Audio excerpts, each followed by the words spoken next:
Pagkagising mo sa umaga, amoy laway ka pa. Cellphone ada ang hawak mo, di ka pa nakaka. Pagmumugat hilamos ng mukha mo, nagayugday ka sa iyong mga friends at diwe.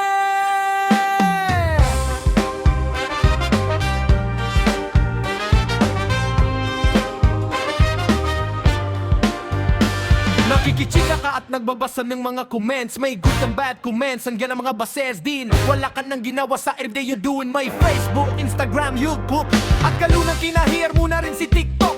Hanggang sa nahin TikToker ka na rin kumakanta, sumasayaw at gumigiling ka na rin. Sumabay ka na sa puso din, hindi ka na papatalalo din.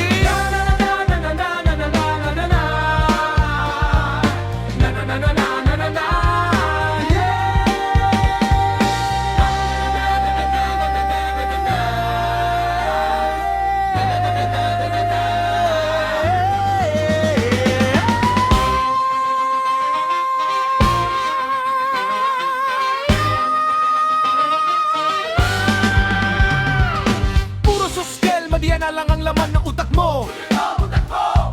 Di mo na naasikaso ang nakaasawa mo.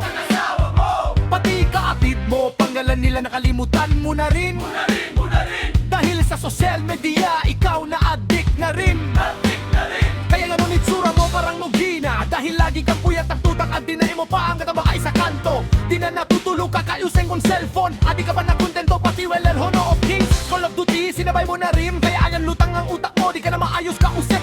Dahil ang gabi ay ginagawang ang ara, tulog ka naman sa araw and you have no time. Mansura mo mukhang zombie, at tatayin mo na ang tapay sa kanto. Di natutulog, walang ginawa kundi maglaro, magro-laro-laro. Amor, amor, kaya kung ako sa'yo, bawasan mo na. Baka sa huli ay magsisi ka, at baka sa susunod ay mapraning ka na. Okay lang sana kung ganyan na tawag o kaya payo ko sa'yo, tigilan mo. Bawasan mo ang sa social media mo. Streamer ka na, TikToker ka pa, so burahin mo na bago pa mag-try ang brain mo. Ang pagiging addict mo sa social media ay tigilan din mo. Sa social media ay tigilan din mo. Sa social media ay tigilan din mo.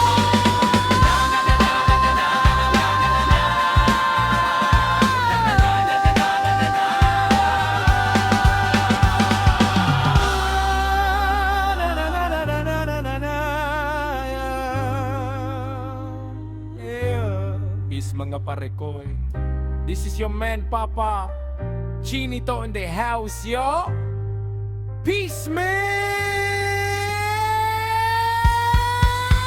You know what, bawasan mo na ang social media niyan sa buhay mo, magkakatamad-tamad na.